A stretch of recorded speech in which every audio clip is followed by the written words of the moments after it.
Hello listeners, welcome back to Luke's English podcast. How are you doing today?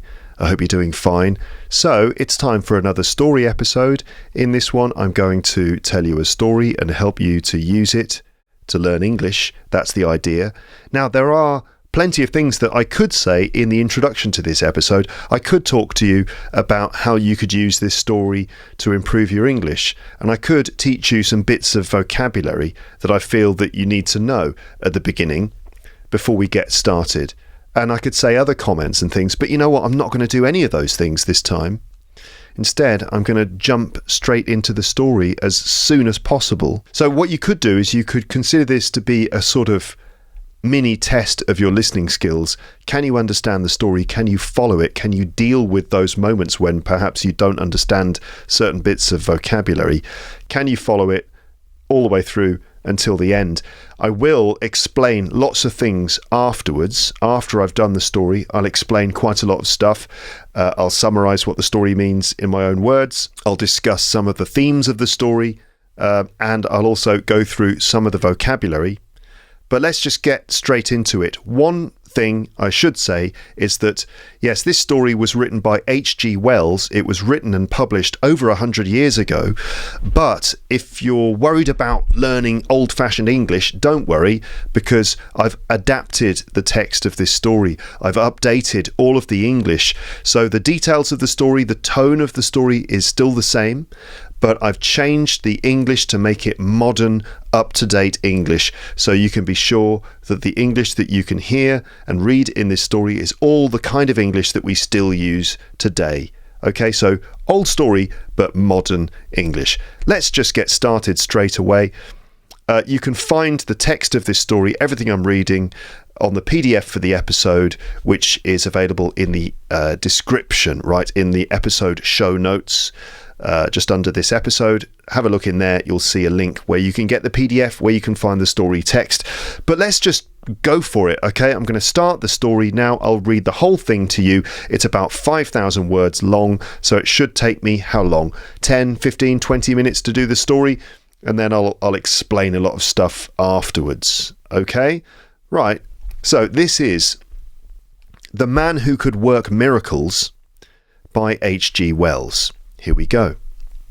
It's doubtful whether George Fotherington was born with his special power. Personally, I think it came to him suddenly.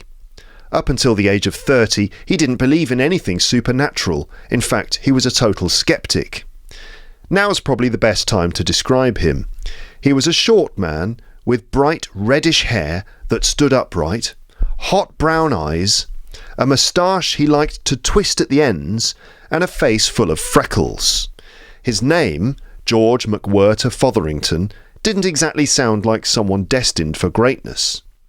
He worked as a clerk at a shop called Gomshott's, and he absolutely loved arguing and debating, especially if it meant proving other people wrong.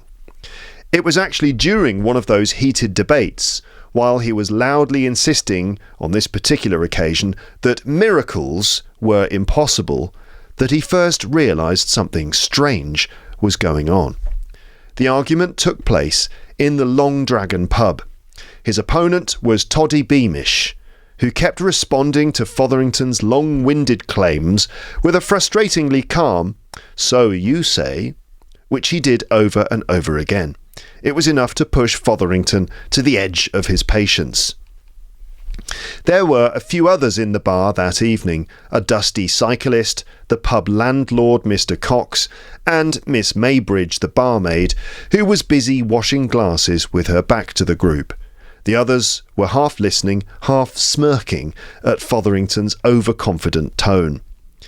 Wound up by Beamish's stubborn replies, Fotherington decided to go all in. "Look, Beamish, let's be absolutely clear about this, all right? A miracle is something that completely goes against the laws of nature, the laws of science, and that's just impossible, isn't it? Anyone who knows anything knows that.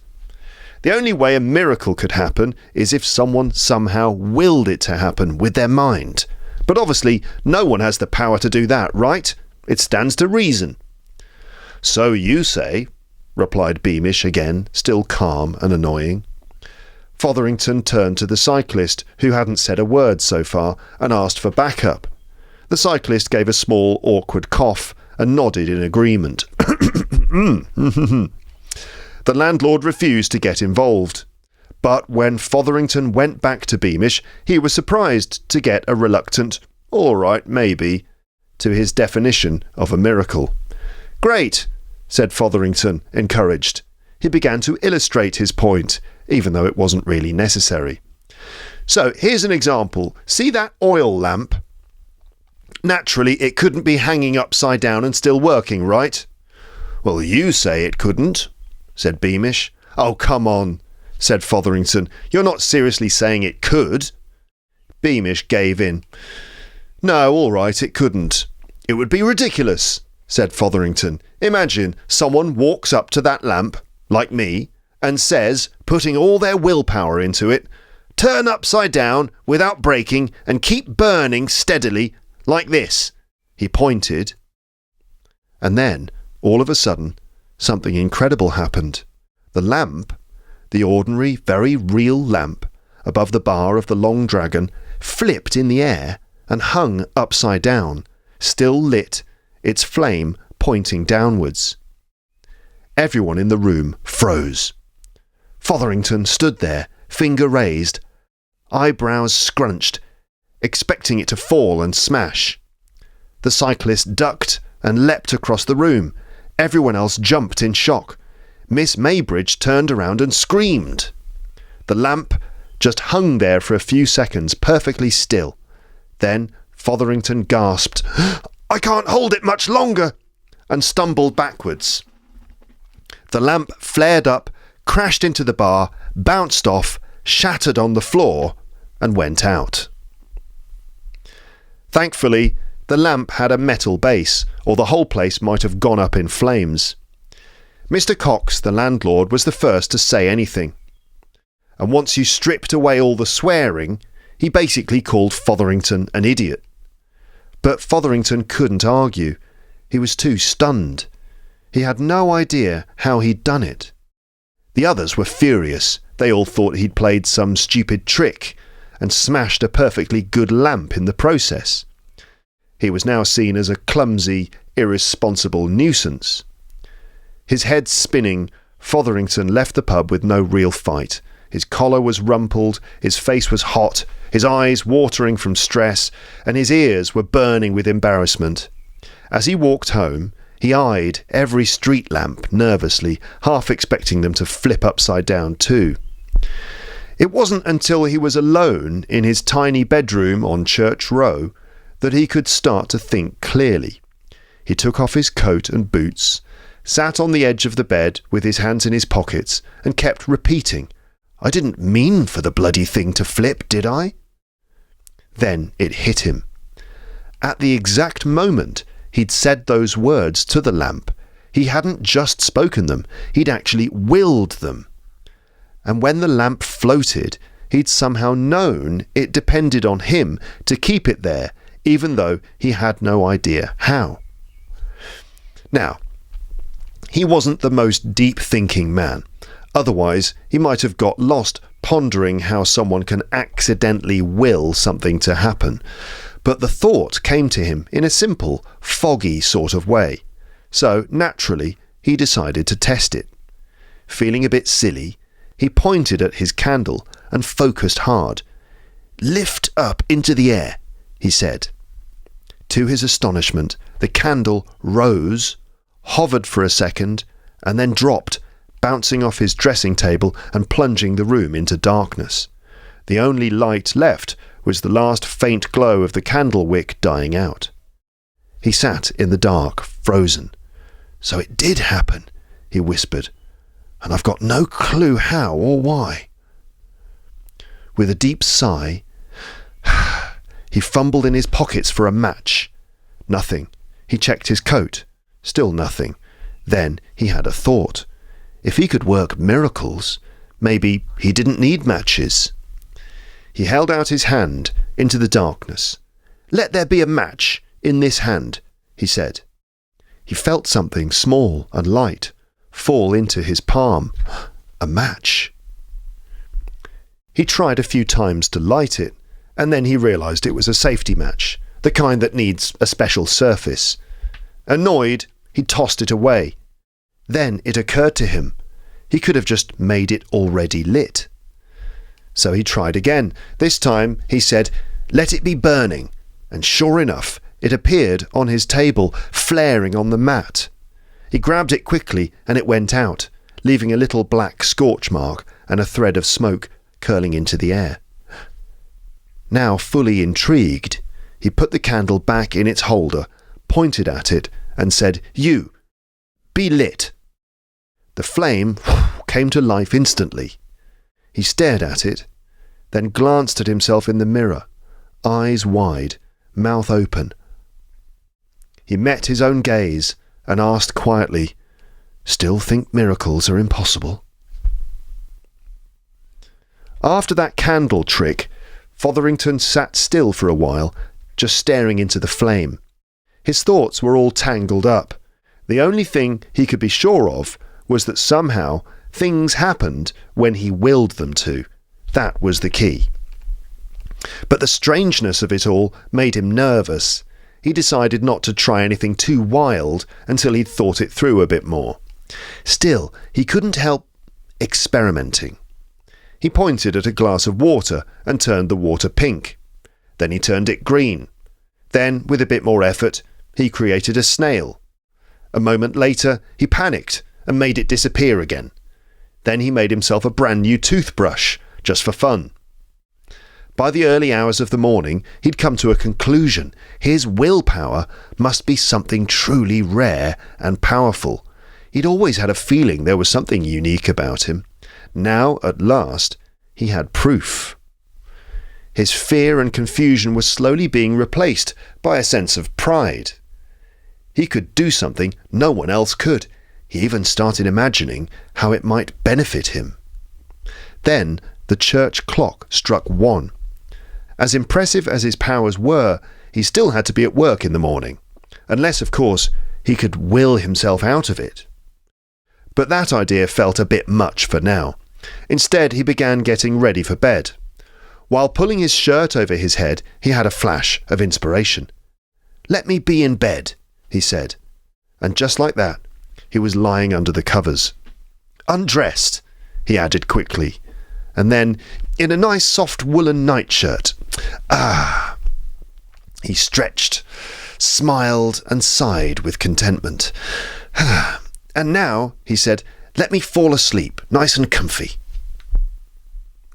The next morning, Fotherington woke up at his usual time, but he wasn't his usual self.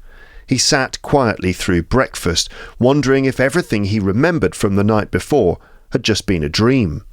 Then he decided to test things carefully. He had 3 eggs for breakfast. 2 of them came from his landlady, decent enough but a bit stale. The third, however, was different. He willed it into existence himself. A perfectly fresh goose egg, cooked exactly how he liked it. It was delicious, and with that, he was sure it hadn't been a dream. He rushed off to Gomshott's, trying to act normal, but brimming with quiet excitement. He couldn't concentrate on his work at all, but it didn't matter. He simply made up for lost time in the last 10 minutes with another miracle. As the day went on, his wonder turned into confidence, even joy. That said, he still cringed at the memory of the whole Long Dragon lamp incident. To make things worse, his co-workers had heard a twisted version of the story, and now they were teasing him about it. Clearly, he needed to be more careful. Lifting things into the air might cause a scene, especially if they broke. But other kinds of miracles? They could be done discreetly. He began planning little ways to improve his life. At one point, he conjured up a dazzling pair of diamond shirt studs. They looked brilliant. But then young Mr. Gomshott came over, and Fotherington panicked. What if he asked where they'd come from? He quickly made them disappear. It was becoming clear that this gift needed caution. It was like learning to ride a bike. You had to practice and stay alert. That's probably what pushed him to go for a quiet walk after dinner, out past the gasworks, where he could try a few more miracles in private. He didn't have the wildest imagination, and outside of his miraculous powers, he was still a very ordinary man. But one image came to mind, a biblical one, Moses and his rod turning into a snake. By the way, in the Bible, there is a story in which Moses turns his rod, his stick, into a snake, performing a miracle to impress an emperor. Fotherington considered trying that, but it was too dark for anything that dramatic. So instead, he remembered a story he'd read about Tannhauser, printed on the back of a concert programme. It had something to do with enchanted flowers, and it seemed harmless enough. By the way, in the opera, the character's wooden staff blooms with flowers for some reason, another miracle in myth or culture. Fotherington took his walking stick, a nice one from Poona Penang, stuck it upright into the grassy edge of the path and said, "Bloom." Suddenly the air was filled with the scent of roses. He struck a match and held it up to see. The stick had indeed sprouted flowers, bright, beautiful, fragrant roses. He was admiring his work when he heard footsteps approaching. Worried he might be discovered, he panicked and said, "Go back." He meant turn back into a stick, but instead the stick shot backward at high speed and smacked straight into the legs of the person coming along the path. "Ow! Who's throwing bushes around, you idiot?" shouted a voice. "That hit me right on the shin." "Oh, sorry, mate," said Fotherington, flustered and tugging at his moustache. The voice belonged to Winch, one of the local police constables. "What the hell was that?" said Winch, limping forward. Then he squinted at Fotherington. "Wait, it's you! You're the bloke who smashed that lamp at the Long Dragon." I didn't mean anything by it," said Fotherington, backing away. "Then why'd you do it, eh?" Oh, come on," muttered Fotherington. "Not again." "Not again," Winch repeated. "You've assaulted a police officer, you have. That's what this is." Fotherington couldn't think of a decent excuse. In the end, the truth came out in a rush. I was working a miracle," he said. Winch stared at him. "A what?" A miracle," Fotherington repeated, trying to sound casual. Winch gave a loud snort. "What a load of rubbish! You don't even believe in miracles! It's just another one of your stupid magic tricks!" Fotherington realised too late that he'd just revealed his secret, his incredible power, to someone who would never understand. Frustrated and angry, he snapped. "Oh, I've had enough of this," he said. Just go to hell." And in a blink, Winch was gone. Fotherington stood frozen. Winch had vanished. He hadn't planned it, not really. He was just so fed up, and the words slipped out before he'd thought them through. "Oh, I didn't mean that much," he muttered. "Not really. It's such a powerful gift. I wonder what hell is actually like."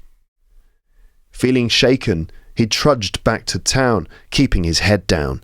He didn't bother checking what had happened to the flowering stick. He just wanted to get home and lie low. Back in his room, sitting on the edge of his bed, he took off his boots with a sigh. Then a thought struck him. Maybe he could fix things. Maybe he could send Winch somewhere else, somewhere less eternal. He quickly transferred the constable to San Francisco and then went to bed. That night, he dreamed about an angry Winch, red-faced and furious, trying to find his way back across the ocean. The next day, Fotherington heard two pieces of news. Someone had planted a beautiful climbing rose bush against the house of old Mr. Gomshott on Lullaborough Road, and Constable Winch had gone missing. They were dragging the river for him. That weighed heavily on Fotherington's mind all day. He managed to finish his work on time, miraculously, of course. But he was completely distracted. His thoughts were all over the place, buzzing like a swarm of bees. Several people noticed how quiet and thoughtful he was and made jokes about it. But he couldn't stop thinking about Winch. That Sunday evening, he did something unusual for him. He went to chapel. Mr. Maydig, the preacher, a thin, excitable man with a long neck and wrists, happened to be giving a sermon about things that aren't lawful, touching on miracles and mysterious powers. Fotherington, who wasn't normally a chapel-goer, sat bolt upright, his scepticism now seriously shaken. Something about the sermon struck a chord. He waited until the end, then made up his mind. He'd talk to Mr. Maydig. Why hadn't he thought of it earlier? After a few delays and some curious glances from the congregation, Mr. Maydig brought him into his study behind the chapel. A warm fire crackled in the fireplace, and Mr. Maydig stood in front of it, casting a long shadow on the wall, as he said, "So, Mr. Fotherington, what can I do for you?" At first, Fotherington was nervous. You probably won't believe me," he said, "but, well..." He danced around the subject for a bit, then tried a question. "What's your view on miracles, Mr. Maydig?" "Well," said the preacher, adopting a thoughtful tone. Fotherington cut in again. "Do you think it's possible that an ordinary person, someone like me, say, might have some kind of inner power, something that lets them do incredible things just by willing them?" "Well, it's possible," said Mr. Maydig cautiously. "Something like that might be possible." "Well then," said Fotherington, "if you don't mind, I'd like to show you something. Just a small example." He pointed at a tobacco jar on the table and said, "Turn into a bowl of violets." The jar shimmered and turned into a bowl of fresh violets. Mr. Maydig jumped in shock. "Huh!" He leaned over, sniffed the flowers, and stared at Fotherington. "How did you do that?" Fotherington tugged on his moustache. "Just told it to," he said. "Is that a miracle or black magic or something else entirely? That's what I want to know." Mr. Maydig was completely speechless. "And I only discovered this a week ago," Fotherington added. "It's just sort of started happening. Must be something strange about my willpower." "Is that the only thing you can do?" asked Mr. Maydig. "Oh no, I can do a lot more." Fotherington paused, remembering a magic show he'd seen once. "Watch this." He pointed at the flowers. "Change into a bowl of fish. No, I mean a glass bowl full of water with goldfish swimming in it." It happened instantly. Clear water, golden fish flicking their tails. "I could change it into anything," said Mr. Fotherington. "Just anything. Here, be a pigeon, will you?" In another moment, a blue pigeon was fluttering around the room and making Mr. Maydig duck every time it came near him. "Stop there, will you?" said Mr. Fotherington, and the pigeon hung motionless in the air. "I could change it back to a bowl of flowers," he said, and after replacing the pigeon on the table, he worked that miracle. "See?" he said. "And now, back into your tobacco jar." Mr. Maydig picked up the jar carefully, turned it in his hands, and placed it back on the table. "Well," he said softly. "That's why I came here," said Fotherington. "I needed to talk to someone about it." Then he began telling the whole story: the lamp at the pub, the candle, the match, the toothbrush, the snail, and of course, Winch. As he spoke, the sense of mystery and awe in Mr. Maydig's face slowly shifted to something more like admiration. By the time Fotherington mentioned the third egg, Maydig raised a trembling hand. "It is possible," he whispered. "Incredible. But it fits. A gift. A rare, powerful gift. I always wondered about the miracles of Mahomet, the yogis, Madame Blavatsky. But yes, this could be a deeper law, something hidden beneath the surface of ordinary nature." His eyes sparkled. "Go on." Fotherington went on to describe his incident with Winch, how, in a moment of anger, he'd accidentally banished the constable to hell, then, feeling guilty, moved him to San Francisco instead. "And now," said Fotherington, "I don't know what to do. He's probably confused, maybe scared out of his mind, and furious too. I keep having to send him back every few hours, whenever I remember. But of course, he doesn't understand what's going on. He might even think that he's losing his mind. If he keeps buying train tickets trying to get here, it's going to cost him a fortune." He paused, scratching his head. "Oh, and I thought afterwards, what if his clothes got scorched in hell before I moved him? If that happened, maybe they arrested him for public indecency in San Francisco. I gave him a new suit once I realised, but still, I'm in a bit of a mess." Mr. Maydig looked very serious. Yes, this is getting complicated." He started pacing, waving his arms as he thought. "Let's set aside the winch situation for a moment. What we're dealing with here isn't evil or black magic. There's no criminality about it. What you're doing, it's miracle working, pure and simple. And not just any miracles, top-tier miracles." He stopped and pointed at Fotherington. "My dear Mr. Fotherington, you are a man of enormous importance. You could be the key to amazing things. There's so much good you could do in the world, in society." "Well, I've had a few ideas," said Fotherington, "although some of them came out a bit wrong. Like that fish bowl earlier. First it turned into the wrong sort of fish and then the wrong sort of bowl. That's why I thought I ought to ask someone." "You were absolutely right to come to me," said Mr. Maydig.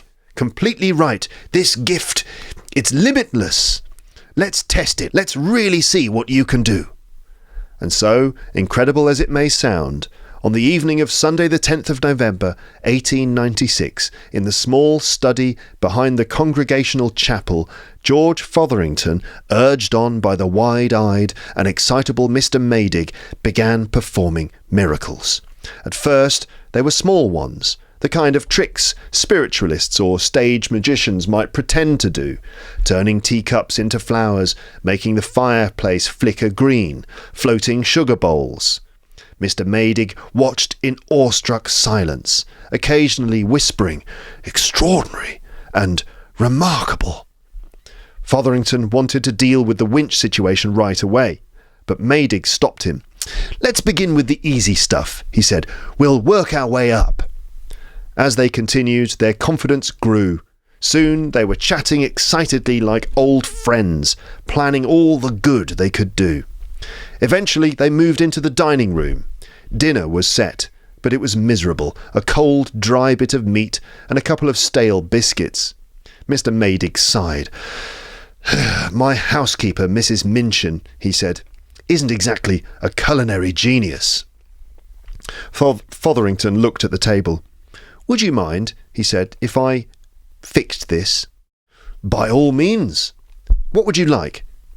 Mr. Maydig asked for something modest, but Fotherington went with what he fancied. "I'll have a nice pint of stout and a proper Welsh rarebit." And just like that, the table transformed. A rich supper appeared, steaming hot. Stout in a tankard, a cheesy rarebit bubbling on the plate. They sat, ate, and talked miracles.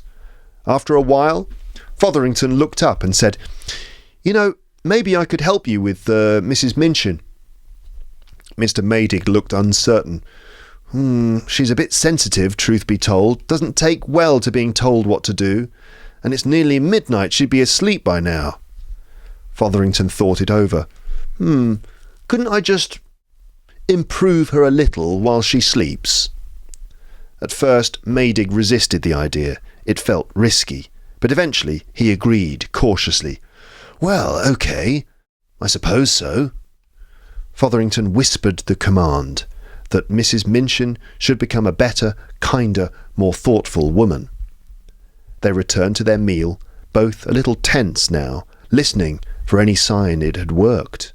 Then, noises from upstairs. Voices, a door opening, glass breaking. Maydig rushed out. Fotherington heard him calling up to the housekeeper, then soft footsteps on the stairs. A few minutes later, Maydig returned. His eyes were wide. His face shone with amazement. "She's changed," he said. "Truly changed. She woke up and, in tears, smashed her secret bottle of brandy and confessed everything through the door. It's the most touching repentance I've ever seen." He began pacing again, hands raised to the heavens. This opens a whole new world. If we can do this with one soul, imagine what we can do for everyone. The success with Mrs. Minchin left both men buzzing with excitement. If they could reform one person in her sleep, what else could they achieve? Mr. Maydig started reeling off ideas, wild, enthusiastic plans to change the world for better.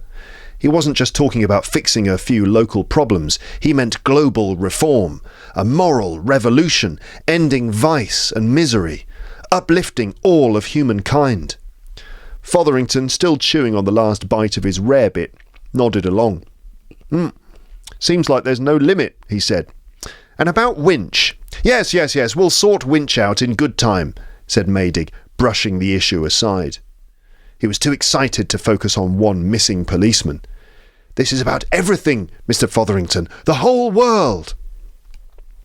They stayed up well past midnight, performing miracles together, starting small and getting bolder. Eventually, they slipped out into the quiet streets under a full moon, ready to put their plans into action. They moved like a pair of giddy schoolboys, Maydig flapping his arms, full of dramatic gestures, and Fotherington, short and bristling with excitement, no longer shy about his powers. They began with acts of kindness and reform. They instantly sobered up every drunk in the area. They turned all alcohol into water. Over Fotherington's objections, he had a fondness for stout, but Maydig insisted. They improved the railway lines, fixed potholes, drained the muddy swamp at Flinders Lane, and made the soil on One Tree Hill rich and fertile. They cured the vicar's stubborn wart. They even began discussing what could be done about the collapsing pier down at South Bridge. "The town won't know what's hit it," cried Maydig, breathless with joy. "Just imagine the surprise, the gratitude." Just then the church clock struck 3. "Oh no," said Fotherington, suddenly worried. 3 o'clock already? I've got to work at 8. And Mrs. Wimms will be up soon too." "We're only just getting started," said Maydig. "There's no rush. Think of all the good we're doing. Think of all the lives we'll change." Fotherington hesitated. Then Maydig stopped walking, his eyes wide with inspiration. "My dear chap," he said, pointing up at the moon, "do what Joshua did." "Joshua?" Fotherington blinked. "In the Bible," said Maydig. "He stopped the sun in the sky. You can stop the earth, freeze time. That way we'll have all the time we need to finish everything." Fotherington looked doubtful. "Ooh, that's a big ask." "Well, why not?" said Maydig. "You won't be doing any harm. You just stop the rotation of the earth. No big deal." Fotherington took a deep breath. "All right then, I'll see what I can do." He pulled his coat tight, straightened his back, and said in as firm a voice as he could manage, "Stop spinning, will you?" He never finished the sentence. The very next second, he was flying through the air, head over heels, at an unimaginable speed. Everything blurred. His thoughts barely kept up, but somehow he had time to think. Make it stop. Let me land safely. Let me be all right no matter what else happens. He willed it just in time. His clothes were already starting to singe from the friction as he plummeted. Then, thump! He landed in a heap of soft earth. A second later, something huge and heavy smashed into the ground nearby, spraying dirt everywhere. It was the church clock tower, or what was left of it, tumbling apart like a bomb had gone off. A cow flew past and exploded against the rubble. The world around him was collapsing. A roar of wind, dust and destruction echoed in every direction. Lightning cracked overhead. Trees had been ripped from the ground, buildings just piles of splinters and rubble. The viaduct, once solid iron, lay twisted and snapped in a tangle of metal. You see, when Fotherington stopped the Earth's rotation, he hadn't thought about what would happen to everything on the surface. The planet had been spinning at 1,000 miles an hour, and now, suddenly, it had stopped. Everything and everyone on it was flung forward as if fired from a cannon. The result? Total annihilation. Fotherington didn't understand the physics, but he could see the aftermath, the destruction, the eerie glow of the moon still hanging overhead in the unmoving sky. Everything around him was chaos. He groaned. "Oh, Lord, this is a disaster. What have I done?" He scrambled to his feet, but was nearly knocked down again by the violent wind. "Where's Maydig? What happened to the town?" He looked around, terrified. "This is a right mess, and I didn't even ask for the wind. That wasn't part of it." The dust stung his eyes. He dropped to his knees. Okay, think. I've got to fix this." And then he saw it, a wall of water in the distance, towering above the ruins, surging toward him like a vast tidal wave. No, he shouted. "Wait! Just stop! Just one moment to think!" He held up his hand, shielding his eyes. "Right! Let's get this right this time!"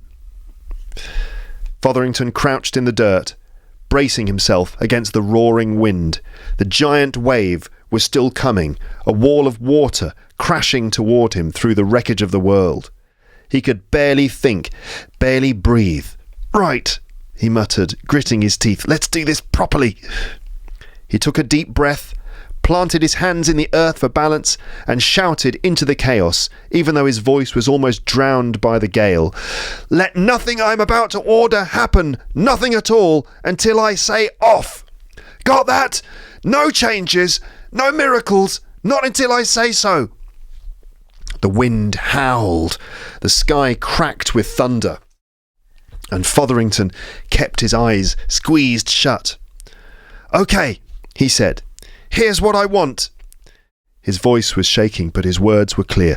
"First, take away my power, all of it. Let me be ordinary again. No more miracles. I don't want them anymore. It's too much. It's too dangerous." He paused, catching his breath. "Second, rewind time. Put everything back the way it was just before the lamp flipped upside down at the Long Dragon. Let everything be exactly as it was. No one harmed, no one dead, nothing destroyed." Another pause. "And make sure I forget all of this. Let me be just exactly as I was. Let the world be exactly as it was." He dug his fingers into the dirt. "Ready?" Then, at the top of his voice, "Off!" Instant stillness.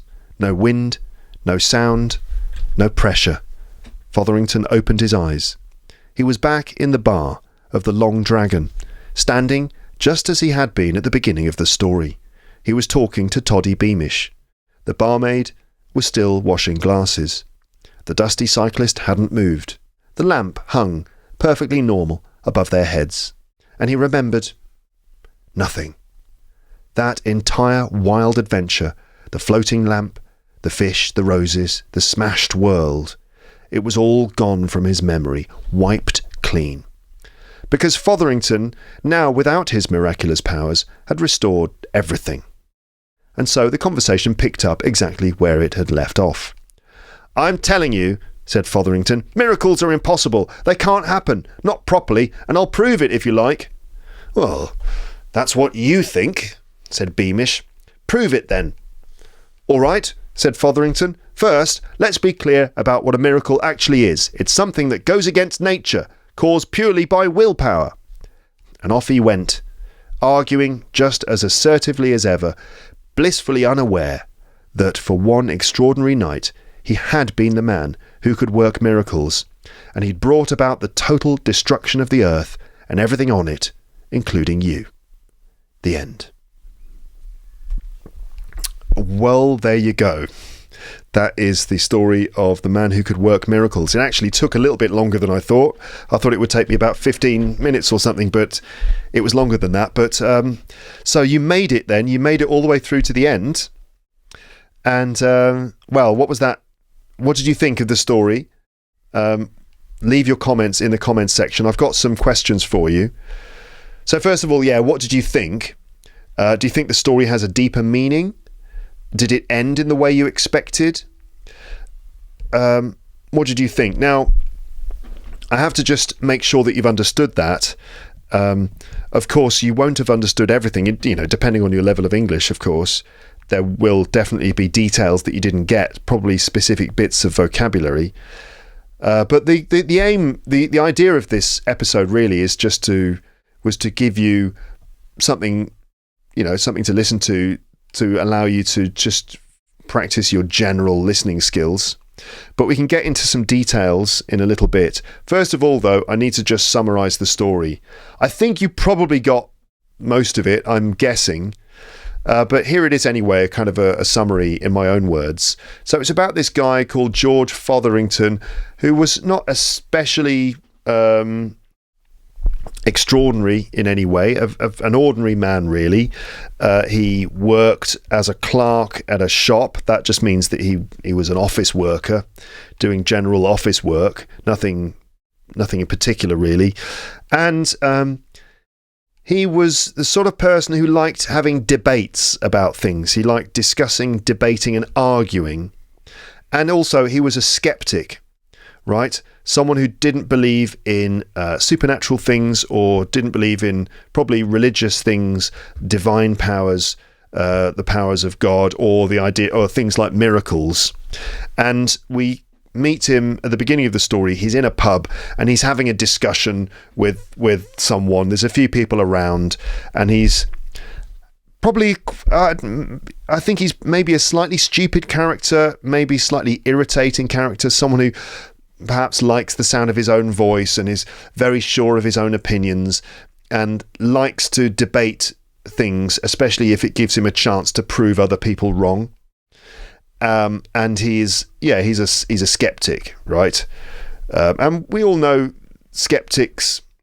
Some of them are famous. On YouTube, you get people who are famous skeptics, and they get involved in debates and arguments about things like the existence of God and stuff like that. And some of those people, maybe they're right, but there's a sense that there's a bit of arrogance involved in that. It's about being right and proving other people wrong.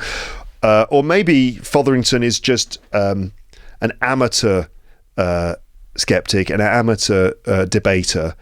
Anyway, he likes arguing with people, and he likes to prove other people wrong. And he begins by discussing miracles. So miracles are extraordinary things that can't be explained by science or the laws of nature, right? Now, if your first language is based on Latin, or comes from Latin, or was influenced by Latin, then you'll have the word miracle in your language, I suppose. In other languages, the word will be different. Okay, but a miracle, it's like, for example, Jesus in the Bible performed various miracles, right? He turned water into wine. He was able to walk on water. He fed thousands of people with just a small amount of food. These are miracles performed by Jesus in the Bible. So this is what miracles are, right? Amazing things that can't be explained by science. And at the beginning of the story, Fotherington is arguing that miracles are impossible, and he sort of, I don't really understand his the way he's about to prove this, but he points at a lamp which is hanging in the bar, right? A lamp, probably an oil lamp that burns oil to give light to the room. Obviously these days we have electric lamps, but he points at the lamp and he says something like, miracles can only happen if someone wills them to happen. To will something to happen is to make it happen with the power of your mind. Your will is your sort of determination or power of your mind, and we can will things to happen. Normally we can will ourselves to do things, like, for example, to will yourself to stay awake If, for example, you're listening to an episode of a podcast and you're starting to feel sleepy, you might will yourself to stay awake. Or if you're in an English lesson and it's really important that you don't fall asleep, you have to will yourself, will your eyes to stay open. Come on. Or you might will your favourite football team to win the game. Come on. Use the power of your mind to make something happen. Use your willpower to will something to happen. So he's saying if miracles are impossible, they can only happen if someone wills them to happen. And then he demonstrates how this is impossible by pretending to do a miracle. But to his surprise, the miracle actually happens, and the thing he's pretending to do actually happens. And he discovers that his willpower is incredibly powerful. He has the ability to perform miracles. Now, in the story, this is not explained. We don't know how he's got this power. It seems to be completely random. And maybe this is kind of the point of the story, is that we're taking this perhaps slightly arrogant person who is so convinced about rationality and a scientific view of the world, and in the story we're giving him miraculous powers to see what happens. And I'm going to explain the themes of the story in a moment, but anyway, he gets this miraculous power. The lamp floats in the air upside down. Everyone's shocked and surprised. Then he loses control of the lamp and it smashes on the floor. Luckily, it doesn't catch fire, because an oil lamp like that could catch fire, that he could have burnt the pub down. So everyone's angry with him, and everyone thinks that he's done some sort of trick or whatever, and everyone's furious with him and they think he's an idiot, and he's embarrassed and humiliated, and he leaves the pub, but he can't comprehend what has happened. And he goes home and thinks about it and slowly realizes that he's able to perform miracles.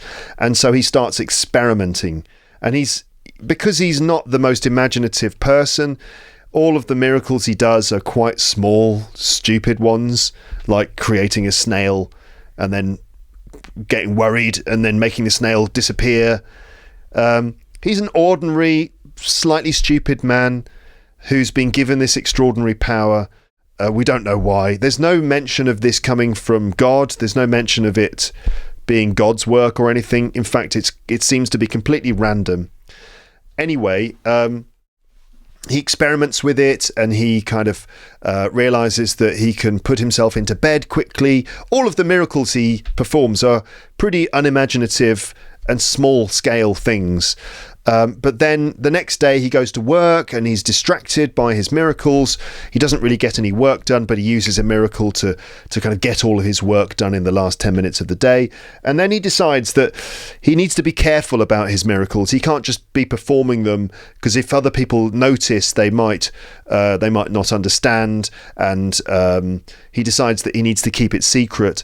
And so he goes out into a little alleyway, like a little side street, where he thinks he can practice his miracles on his own.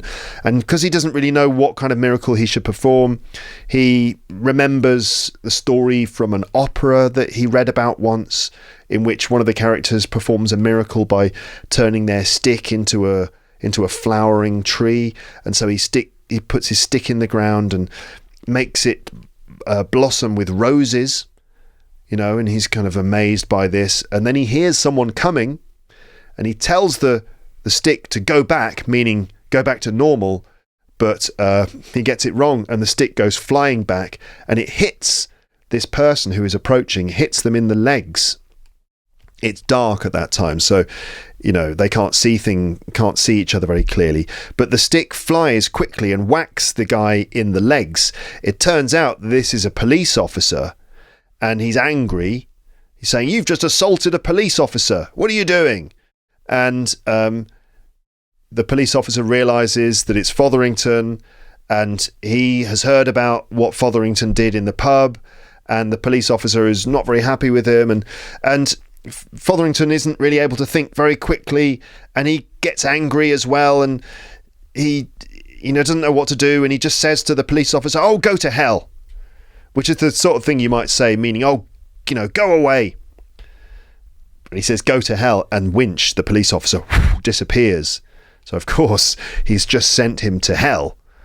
And he goes home worrying about this. Why he doesn't just bring him back.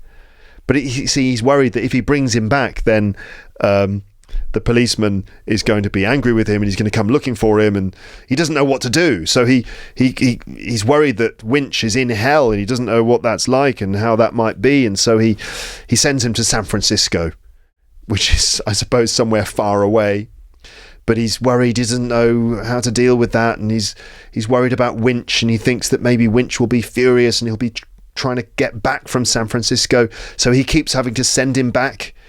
And then he's thinking, oh God, maybe his clothes got burnt off when he went to hell, so he gives him a new set of clothes. And anyway, he knows that the whole Winch thing is a real problem, and he's concerned what might be happening. And yeah, what is happening to Winch? He's suddenly gone to hell, suddenly finds himself in San Francisco. Goodness knows what's going on with him. But anyway, Fotherington is now worried about all of this and concerned, and he goes to church. He goes to the chapel, which is not something he normally does. And by coincidence, the priest, the preacher, is delivering a sermon about miracles. And Fotherington is like really gripped by it and listens to everything and is sort of suddenly shocked by this, and decides that he has to talk to Mr. Maydig, the priest, and thinks, why didn't I think of this earlier? So he talks to the priest about this, and he shows the priest what he can do, shows him his power, and the priest, Mr. Maydig, is amazed and suddenly inspired by this, and decides that this must be some sort of God-given power. And he quickly decides that Fotherington's power is incredibly significant, and he gets very carried away by all the possibilities, all the good things that they could do. And Maydig is also not the most intelligent character either. And he just gets very, very carried away with the potential for doing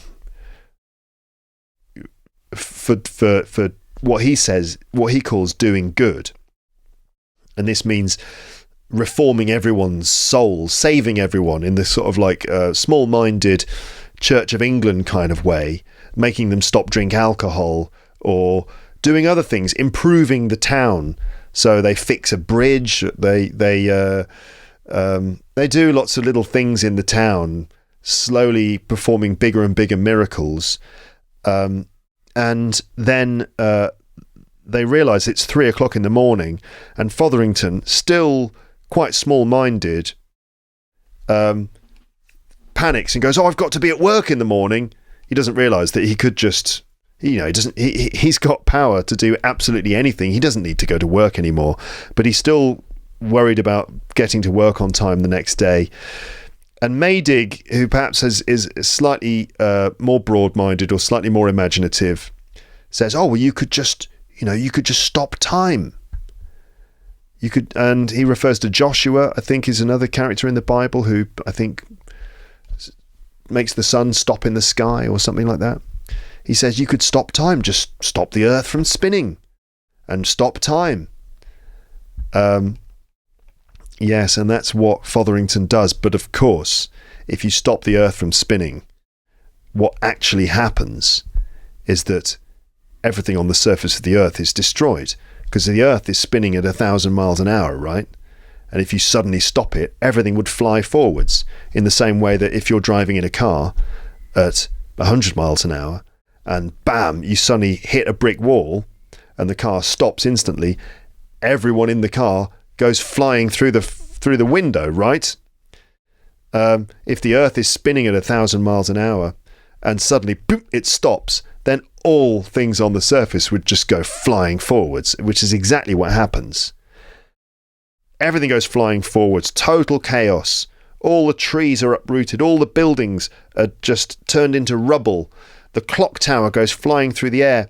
Somehow, in the middle of all of this, while he's flying through the air, Fotherington manages to will himself to land safely, and he does, of course, and there's a huge wind blowing, because of course all the air would be rushing forwards at 1,000 miles an hour as well.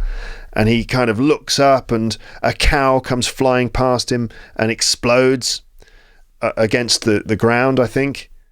Horrific. And then he sees in the distance a huge tidal wave, which of course is the ocean rushing towards him. And he just about has time to make a couple of final miracles happen. And he essentially reverses time. He's kind of got the presence of mind to be able to do that, to reverse time, go back to where he was before all this happened, and to forget about it all and to remove his miracles because they're too dangerous. And that's what happens.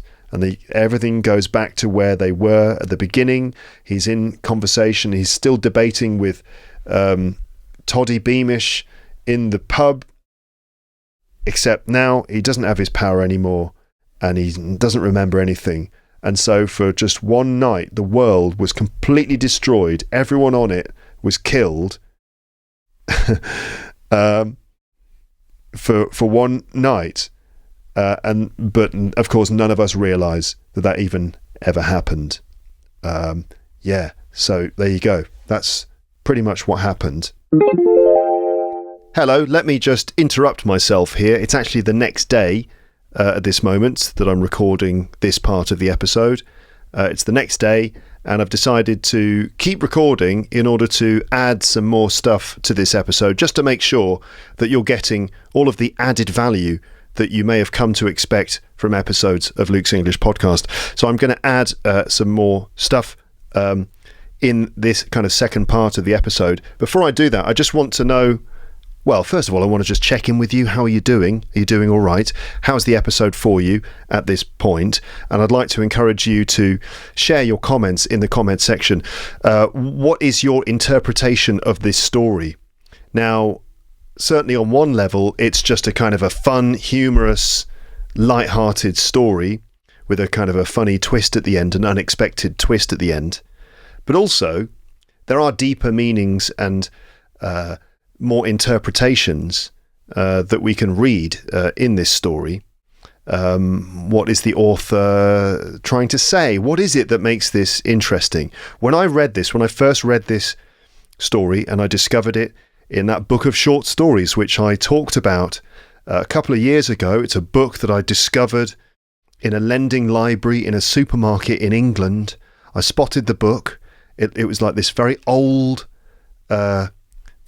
aged-looking book on the shelf, and I had a look, and it said H.G. Wells short stories, and I thought, fantastic, I love H.G. Wells, and I haven't read his short stories. I'll take that. One of those lending libraries where people just leave books, and you can leave other books and pick up books and whatever. So I got it, had it in my pocket, my coat pocket, for a few weeks.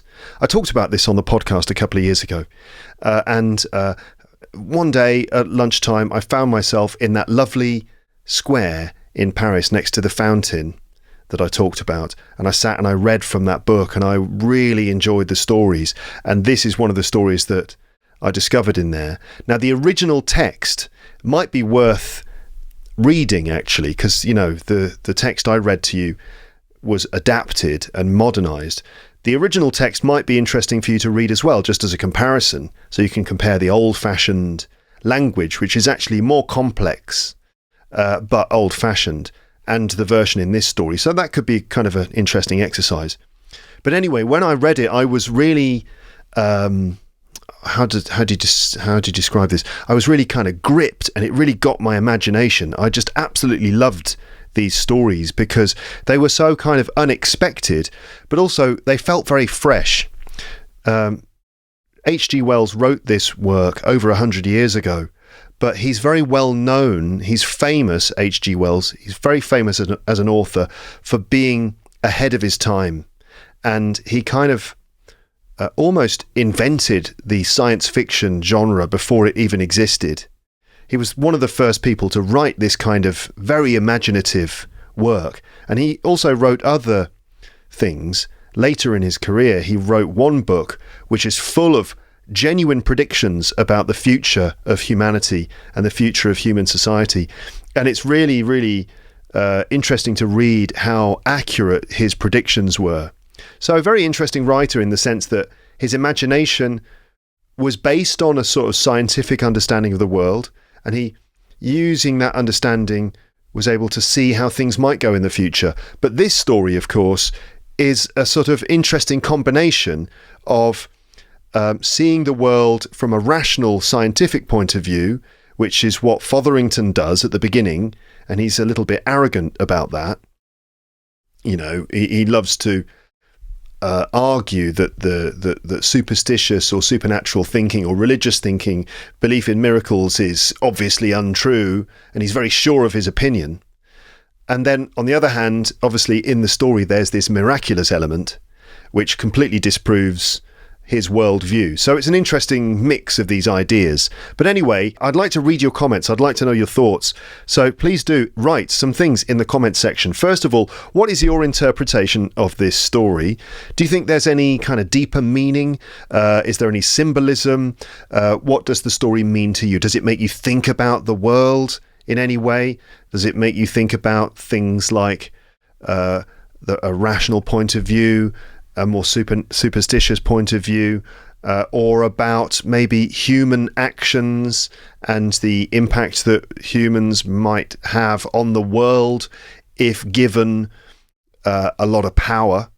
In this case, it's a miraculous power, but if humans got a sort of incredible power, allowing them to do all sorts of things, what kind of impacts might that have? In fact, what kind of impacts might that have already had on the world if you consider things like the technology that we've developed over the last 100 years, right? The industrial technology and the impact that that's had on the world.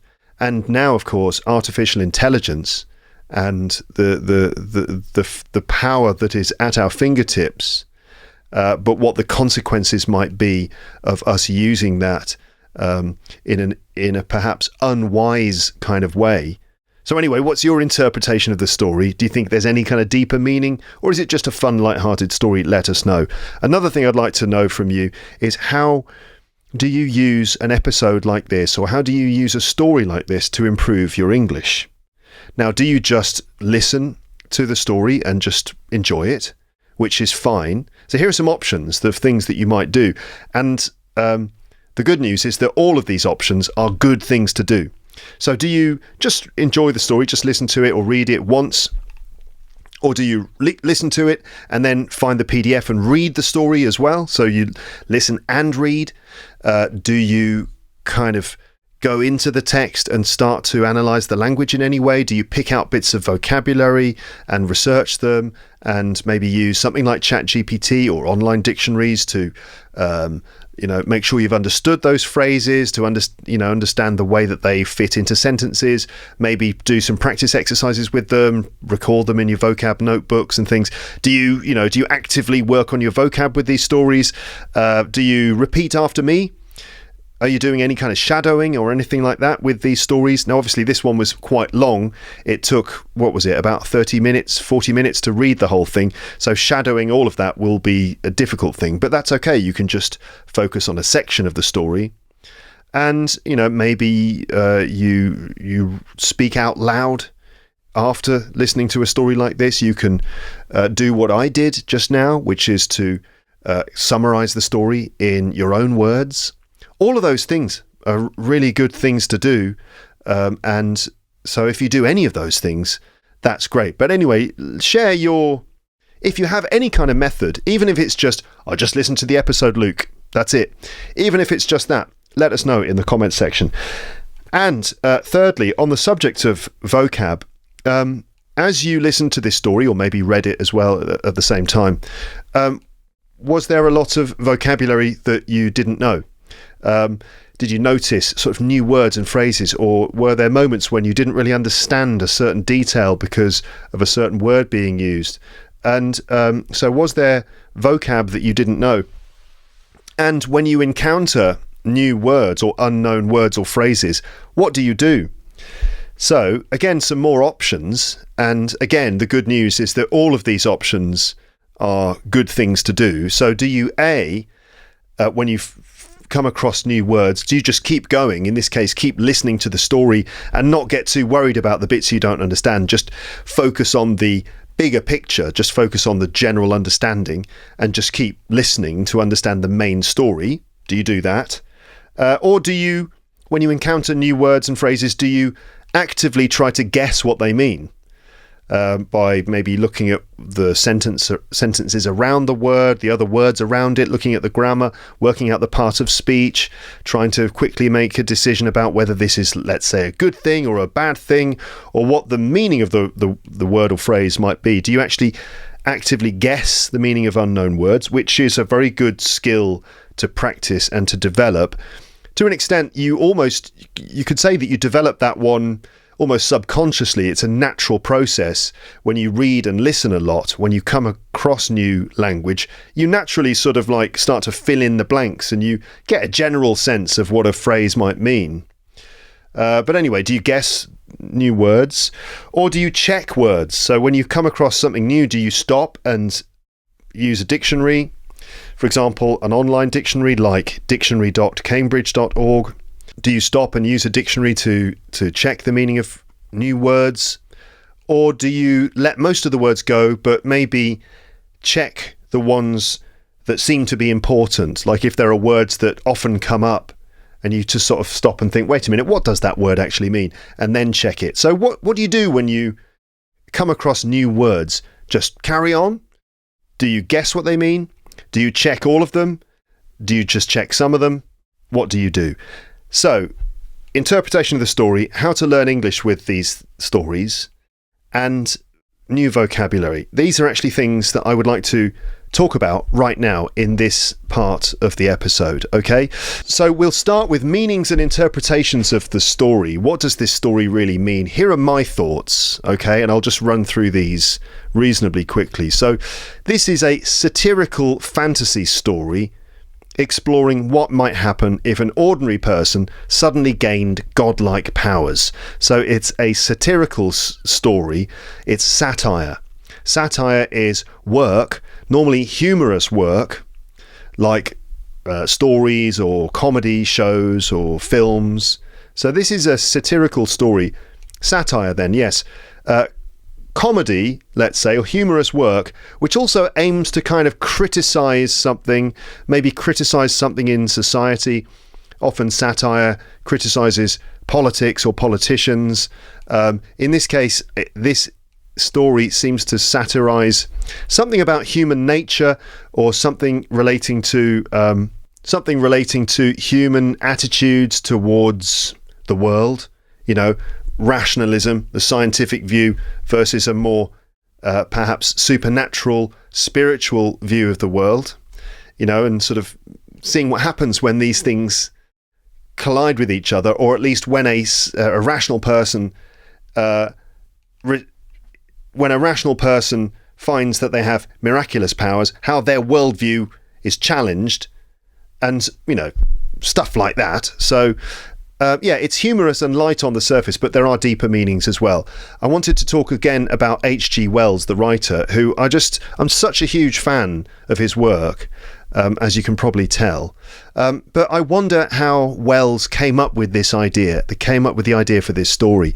Now, bear in mind that this was decades, maybe a century or something, before this kind of story was done by Hollywood, for example, and we've seen various kinds of films or TV series that explore similar things, like people gaining incredible powers and then what happens as a result. You know, like there's that Jim Carrey film, what's it called? Oh God, I can't remember. What's the Jim Carrey film where he gets the power, he gets godlike powers? Okay, that's the one. It's called Bruce Almighty. So there's that. But there have been other films and series and stuff, but I'm sure this is one of the first ever stories where this kind of thing, these ideas were explored.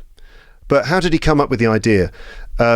Maybe he thought something like this. Maybe he just thought, what if a normal, ordinary person suddenly discovered they had a miraculous power? What would happen? What logically might happen next from the person discovering their power to using it, making mistakes, trying to correct them, and getting more and more ambitious? What would be the logical steps, and how long would it take for things to go profoundly wrong in that situation? And what does this tell us about humanity? There's a point, I think, about the combination of human ignorance and great power could lead to catastrophe. And this, you have to say, is very profound at the moment. You know, this story shows us how absolute power in the hands of someone who lacks wisdom, or lacks imagination, or lacks a sense of restraint, or even a sense of huge knowledge about the world, giving that person incredible power can lead to disaster. In the story, Fotherington and also Maydig, they have a limited understanding of how the world works.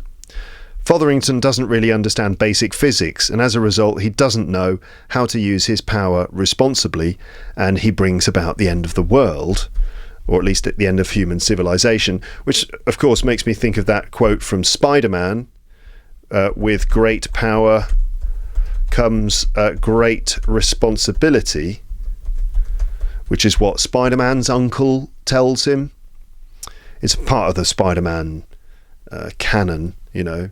It's an important moment in the Spider-Man story, his uncle telling him this: with great power comes great responsibility, which is what gives Spider-Man that sense of duty, that public duty, that he has to use his powers for good. But it's a universal truth, isn't it? You have to have a huge amount of responsibility, but also you need to have an incredible level of wisdom and knowledge in order to wield massive power in a responsible way. And, you know, this makes me think of the dangers of humans having advanced technology that can profoundly damage life on Earth. This includes nuclear weapons, but also just industrial technology that has completely transformed human civilization over the last 200 years, but which might have seriously affected the balance of nature on Earth. So humans, we have these incredible powers with the technology that we've developed. If you think about the things that we have advanced and invented in just a very short space of time in all of human, you know, when you consider all of human history, this tiny little millimeter of human history has seen so much expansion in terms of the power that we have. But do we have the kind of understanding, the wisdom, the foresight to be able to use this kind of technology in a responsible way without it ultimately being destructive? Now, it's worth remembering that this story was written and published in 1898, long before humans invented weapons that could destroy all life on Earth, and before we realised how much damage humans could do to the world, I think, which again, it impresses me in terms of H.G. Wells's vision. We also have AI now, of course, artificial intelligence, which gives us all a tool that can do anything we ask it to. I mean, to an extent. To an extent, of course. But you know what I mean, right? We suddenly now, all of us, have access to this machine, let's call it. It's software, but you can kind of ask it to do something and it does it instantly. Of course, I mean writing things, producing work, but also images, video, audio. It's getting to the point where just the click of your fingers and you can get whatever you want. Right now, you know, when it is almost miraculous. It almost feels like a miraculous power. And I think we all had that experience when we first used proper AI, generative AI, like something like ChatGPT. Our first experience with that, which probably happened within the last couple of years for most of us, was quite a profound experience, really. You know, when you first use software like ChatGPT, it does feel a bit like a miracle machine. And we have all had that experience of asking it to do whatever we want and then being stunned when it does it. And I don't know, maybe I'm reaching a little bit to make this analogy, but reading about Fotherington testing out different things in his room, creating a snail and then making it go away, and sort of realizing the little things he can do and starting to cheat at work and stuff like that, it did remind me, or make me feel, maybe the closest thing in life that I could compare that to is just the first time you use ChatGPT and you kind of go, oh my God, this is I could do anything with this, you know. But even that is the tip of the iceberg. It's just the tip of the iceberg in terms of the power of AI and the ramifications that it will have on society and the way it will affect everything about the way we live. And that is not an overstatement. That is just, I think, a fairly reasonable statement about the significance of AI into our society. So do we have the wisdom to use this incredibly advanced technology? How will it affect civilization now that we've let it out of its box, as it were? How will this impact the world as we know it? And that's just not me being paranoid. Experts, lots of experts, are talking about these sorts of things and giving these kinds of warnings. Experts warn that unleashing super intelligent AI could lead to catastrophic consequences like loss of human control, societal collapse, or even human extinction if AI systems act in ways that conflicts with human interests. And if you want more of that kind of doom-laden podcast content, you could listen to episode number 909, which is all about the impact of AI on human civilization. Episode 909, if you haven't heard it. But basically, the concern is that once an AI reaches a level of superintelligence, it would be too late to contain it, because it would already think several steps in advance of us. You know, like in a game of chess, you know, you've got to be able to think a number of steps ahead of your opponent. As soon as an AI reaches a certain level of intelligence, it will quite quickly be able to think a number of steps before us. So if you think, for example, don't worry, we'll always have control over AI, we'll just be able to unplug it. Well, it will think faster than us, and it will make sure that that doesn't happen. Anyway, I'm starting to sound paranoid, and I know that whenever I talk about these sorts of things, people in the comments section go, well, there's nothing to worry about, Luke. We created AI, therefore we will always control it. But that's not necessarily what the experts say, which is a sort of a stunning thing to think about, really. Anyway, how did I reach that conclusion that Fotherington's miraculous power is like the AI which we have developed? How did I come to that conclusion? Well, maybe it's just on my mind a lot. And, you know, I'm not the only one, of course. You know, it's one of the major things of our time, isn't it? Major subjects. But in the story, Fotherington uses his power unwisely, and it has terrible consequences that he didn't anticipate. And I'm not talking about AI stopping the rotation of the Earth, because obviously I think that's impossible. But AI presents us with something sort of similar, incredible power, but also potential consequences that are beyond our control or understanding. Maybe that's one of the things that caught my attention with this story. I just felt it moved me in a way that, you know, I don't always get with just funny fantasy stories. Catastrophe, so a terrible thing happening, a disaster. Catastrophe is not just caused by people doing evil things. There's another idea that this story made me think, right? Like the sort of disasters don't always just happen because people are being evil. Even attempting to do good things can have unintended consequences because we don't understand everything. So we just make mistakes. Fotherington is actually trying to do good things mostly, and Maydig, but his well-meaning yet naive attempts to improve the world spiral out of control, culminating in the destruction of the Earth, or at least most of life on its surface. Yeah, so, I mean, what about you? If you had Fotherington's power, what would you do with it? What would be the first thing you would do? And how far would you go? Would you start to do really big things? Really big, ambitious things? And how far would you go? Now, at some point, I'm sure it would start to get very complicated for you, if you can imagine. This is what I think anyway. Maybe I'm just a pessimist. But imagine, eventually, if you were doing big things, it would get complicated. And eventually, you'd probably be saying things like this. You'd end up saying, okay, so stop time, but don't let anyone age or remember that time stopped. And don't let me age either, but also make everyone freeze so they're not moving. But I can move, but if I touch things, they don't get affected unless I want them to. You can see that as you start to use your powers for bigger things, things would start to get more and more complex, and you'd have to think of every possible consequence of your actions and account for them. So I think it would be a bit of a nightmare, really. I think the story also has a sort of these themes of superstitious thinking and rationalism, and it's a sort of a critique of the two of them to an extent. The story begins with a debate in a pub about the possibility of miracles. With Fotherington's argument, Wells criticises superstitious thinking and blind faith, but he also invites us to question the arrogance of Fotherington's scientific beliefs.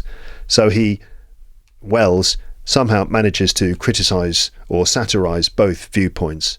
Fotherington's scepticism in all things supernatural is quickly proven wrong when a miracle actually happens. So as well as criticising superstitious and religious thinking, the story also critiques rigid, rational thinking. And this reminds me of a quote from Hamlet. That quote from Hamlet is this: "There are more things in heaven and earth, Horatio, than are dreamt of in your philosophy." So in the play, Hamlet has been told by the castle guards at the start that the ghost of his father has appeared to them. So Hamlet's been told that the ghost of his father is walking around. Hamlet and his friend Horatio go up to the battlements of the castle, and the ghost appears to them. And Horatio is a practical, rational, down-to-earth scholar. He's a sort of scientific thinker, and he is stunned by the vision of the ghost. He's shocked by it. He doesn't believe in ghosts, and he says, "Oh, day and night, but this is wondrous strange." So he can't believe his eyes. And Hamlet replies, "Well, there are more things in heaven and earth, Horatio, than are dreamt of in your philosophy."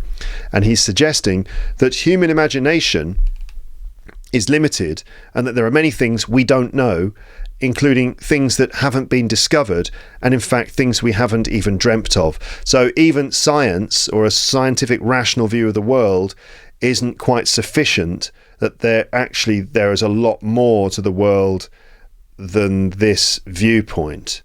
But anyway, H.G. Wells chooses this moment to prove how the existence of miracles can't actually work within the rules of our world, I suppose. So, yeah, the world is mysterious. The presence of Fotherington's miracle powers has no divine explanation. I mean, Maydig says that it's a gift, but there's no sense to it, really. And Wells doesn't suggest that God is anything to do with it. It all just seems quite random, suggesting that the universe is not controlled by divine intervention, by the actions of God, but also that there is no rational or logical sense to the world either. So the world is just a weird, mysterious place without order, either divine or rational. That's nice, isn't it? It's always nice to remember that. So those are just some interpretations I had, just some random waffling, some rambling from me in an attempt to pin down or describe what the story made me think. But sometimes, it's hard to put into words these feelings that you get when you, let's say, read a story that catches your imagination, or you watch a film that really kind of grabs you. Sometimes it's just a sense of wonder and mystery, and it's hard to put it into words, but it's quite fun to try. So those were my interpretations. You might think differently. Again, if you have things to add, please put them in the comments section. So I mentioned before about the question of using a story like this to improve your English, and I just wanted to add some things here. So just listening to or reading stories like this is good. It's really good for your English. So well done you. You did the right thing by listening to this episode. Reading or listening to English regularly is a really important thing to do, as well as doing more deliberate studying. And stories obviously are a great way to do this because they're usually quite compelling. You want to know what happens next. They're quite immersive. You get stuck into the story and you kind of maybe forget about everything else and you just focus on what's going on in the story. This is a good state to be in for absorbing English in a kind of subconscious way. I don't know if that is truly a scientific way of putting it, but I just mean that, you're probably paying quite a lot of attention, following the story carefully, involved in the meaning of the story and exactly what's happening. And as a result, it's just a good way to expose yourself to English. Now, most people, I think, just don't listen or read enough, and their English suffers as a result. And I say that as an English teacher, having met thousands of learners of English in my career. And most of them probably weren't doing a lot of reading or listening outside the class. They just basically decided, right, I need to learn English. I'll sign up for an English course and that will be my 30 hours or 60 hours or 90 hours.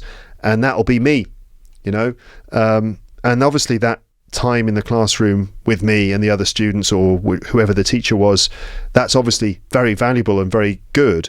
But we all know that you've got to be in it to win it, and that means that you've got to immerse yourself in English in a meaningful way, and reading a lot of stories and listening to a lot of stories like this is a great thing to do. So keep it up, keep doing it. You're doing the right thing.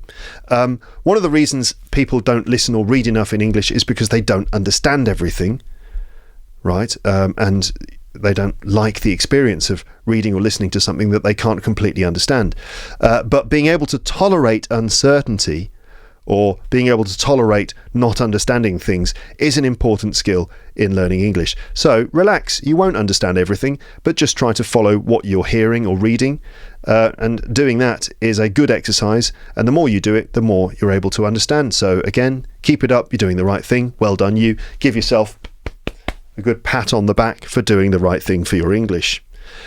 Guess meanings of new words. When you meet vocabulary you don't understand, notice it and try to make a quick guess of what it means. I've mentioned before that when you're just listening, it can be harder to notice new language because it's just sound and it's just words, and you can't, once they've been spoken, they're gone. They're ephemeral. And so it's harder to notice new words or phrases when you're listening. So it's a good idea to, if you've listened to a story like in this episode, to go and read the story again, to read it as well as listening to it, find the PDF and actually read the story too, because that can be a good way of making sure that you're noticing new language, and also it will reinforce the impact that the English is having on you by listening to it first, experiencing it in the sort of the oral version of English, and then reading it afterwards can be a very good thing. And when you're reading it, you have more time to stop and notice new language. You can see it. There's that visual element as well. Combining the oral version of English with the written version of English is an important thing to do. You get a more of a rounded view of the language that way.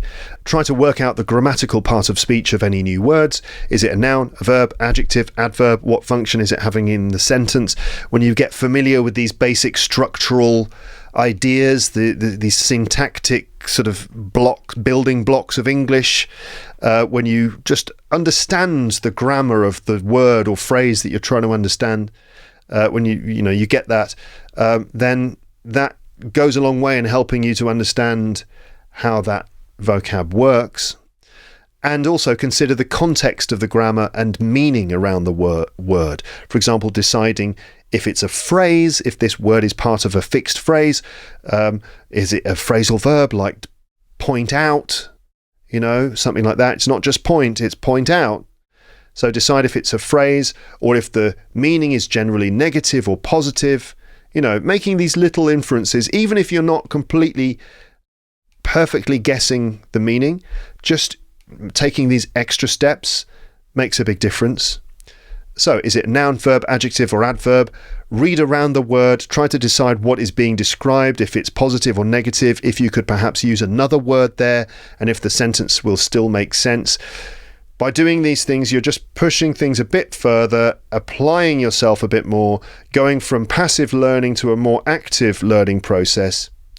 And then, when you've got a sense of what the word might mean, you can then check your guess by looking up the word in a dictionary, looking at the example sentences, making sure that you look at the different definitions, because often words have got a number of different meanings, until you find the one that matches, and then you can be like, right, I thought so. Remember that words often have multiple meanings, so you might need to search for the meaning that fits the way the word is being used here in the story, in this case.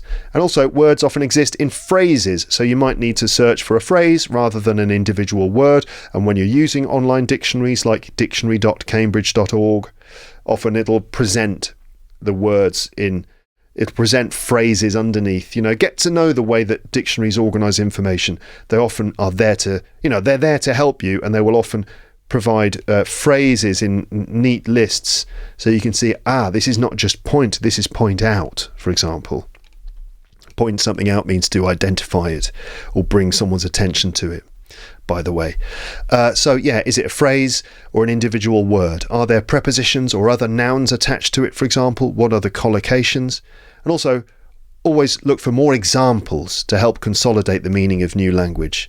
Doing those things can help you to guess words more accurately, and it's a good idea to do that make your guesses before you check the actual meaning of the word or phrase in a dictionary. Doing it that way helps to train you how to deal with new words on your own, and will probably result in you remembering them better as well. If you're using AI tools like ChatGPT or whatever, of course, other groundbreaking generative AI software is available, of course. But if you're using something like that, you could paste in the whole paragraph where the new word is, or new phrase. You could take the whole paragraph, paste it into ChatGPT, and ask what the specific word or phrase means within that particular context. What does the word point, what does the word point mean in this paragraph? And it will probably identify that it's not just point, it's part of a phrase with point out. That can help you identify the right meaning more quickly instead of searching through dictionaries trying to find the right meaning. ChatGPT will just do it for you, probably. You can also ask AI to give you more examples and comments, and even to test you with little exercises, which again, of course, is another important step when you're learning vocabulary, understanding the vocab, recording it in some way, and then recalling. So going from not having the word in your mind to bringing the word back. So you asking ChatGPT to give you little memory prompts or exercises where you have to recall, bring back the word into your memory and hopefully use it in some way. Actively collect new words and phrases from stories. Collect them and make a note of them in some sort of diary or document. Your process could simply be find a new word, guess what it means, check the meaning, record it, so keep a record of it in your notebook or something, then find a way to make yourself remember the word or phrase and then practice using it. And that's a little process that you can do. Learning vocabulary can feel a little bit overwhelming because there's so much, but you don't have to learn all the words all the time. Just some is fine. Whatever strikes a chord with you, right? So, in this story, I highlighted about 180 words in the story, 180 words or phrases, and I've put them all in a list, by the way, which you'll find on the PDF. If you look at the story text, you'll see some words or phrases are highlighted in a yellowy orange colour. There's about 180 of them. Those are all things that I think that I could teach you, or things that provide me with a chance to do some English teaching with those words and phrases. But you don't have to, you don't have to learn all 180 of them. Just some of them is fine. Whatever kind of feels right to you. But don't ignore words you don't know as well. So you've got to kind of not ignore words that you So try not to ignore new words, but at the same time, don't feel you have to remember all of them. So it's a balance between tolerating some words you don't understand and not really worrying about them, and actively taking steps to work out those new words and then learn or use them. But again, don't feel you have to learn all the new words you discover. Keep some, let others go, and slowly but surely, bit by bit, you start to develop, expand, broaden your vocabulary in a way that's meaningful and effective, in a way that actually allows you to really learn them, remember them, make personal connections with them all, and then hopefully use them, right? Repeat some sections of the story after me, meaning just shadowing or listen and repeat. I know it's a bit long to do the whole thing, but you could just do a section. And speak, practice spontaneous speaking, summarise the story in your own words, give your thoughts about the story out loud. All of those things, all of that stuff that I just mentioned, all of that will definitely make a difference to your English if you actually do it. But you have to actually do it. Or not. Again, this is the good news. You don't have to do all of that stuff. I mean, it will help, of course, but also at a base level, listening regularly, reading regularly, speaking and writing regularly too, practicing the 4 skills on a regular basis. This is the most important. So, on the subject of vocab, at the end here, so we're getting to the end of the episode, I just wanted to spend a few minutes at the end explaining some vocabulary from the story. I like to do this. I actually really love, as an English teacher, I love explaining vocabulary, and I really enjoy it. I enjoy it more and more. It is the thing in English that I get a kick out of, is explaining words and phrases. There's lots of things that as a teacher you have to do. You have to explain, clarify grammar, help people learn it, deal with pronunciation, the phonetics of English, and the kind of pragmatics of English, the social side, how we apply language to different social situations. But maybe one of the things I enjoy the most is just dealing with the meaning of vocabulary and demonstrating and illustrating and giving examples of vocab. I really enjoy doing that. So there was so much useful vocabulary in this story, which you can explore in your own time. But yeah, as I said before, I created a list of the words and phrases from the story which I highlighted because I thought they were worth pointing out to you. There's that phrase, point out. I thought they would be worth pointing out to you and explaining, like, hey, look, how about this word? What about this phrase? Because they might be difficult to understand, or they might be unknown to you, or some of you, and because there are things I can clarify or teach you here. That's why I highlighted all those bits of vocab, and I've put them in a list on the PDF. I've just realised, or I realised earlier, that there are 180 things in the list.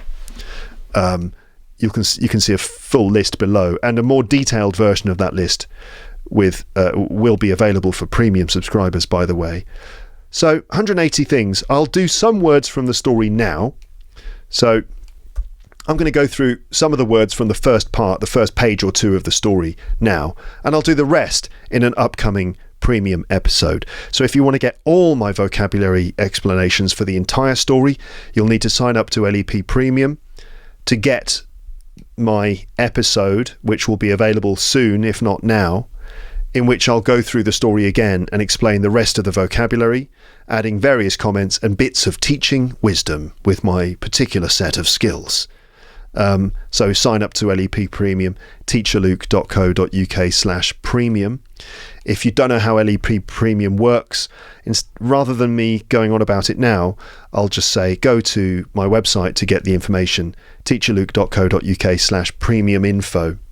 But essentially, it gives you access to extra episodes in which I go further and deeper into actually teaching you English, often explaining vocabulary, and also providing you with worksheets and PDFs that give you the exercises to help you memorize and practice using new language as well. So I kind of like put it all on a plate for you.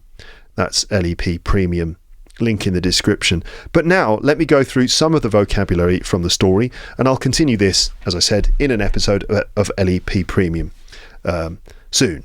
So let's go back up actually to the beginning of the story and look at some of the highlighted bits of vocab that I can talk about. Oh, hello. Let me just interrupt myself again here because I've realised that before I go through some vocab from the first page of this story, there's a couple of things that I need to deal with.